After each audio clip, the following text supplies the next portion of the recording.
Okay, welcome to week 7. This class flies because of its compact nature. So this week you're going to read chapter 4, civil liberties, and chapter 5, civil rights. So it's a little confusing because civil liberties are our rights that are codified in the Bill of Rights, the first 10 amendments of the Constitution, also in the Civil War amendments too.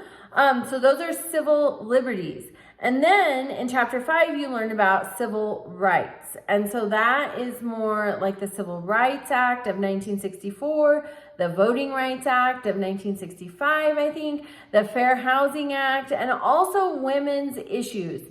And women's issues were a big deal for a long time. In 1776, in March of 1776, Abigail Adams, who was the wife of our second president under the Constitution, John Adams, she wrote to him and she asked that when we declared independency, which happened in July of 1776, that he would remember the ladies in the new system of government, because as she said, all men would be tyrants if they could.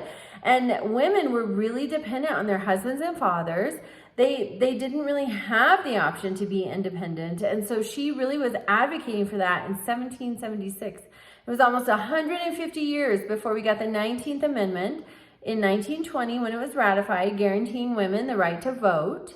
And then women's issues continue to be prevalent throughout. You know, even there's a case in Connecticut, Griswold versus Connecticut, where there was a law on the books of Connecticut that married women could not obtain contraception or be given contraceptive advice. And so all of these women's issues come to the forefront really in the 60s and beyond. It's part of the civil rights chapter in chapter 5 that you read about. So enjoy, reach out to me with questions, and have a great week.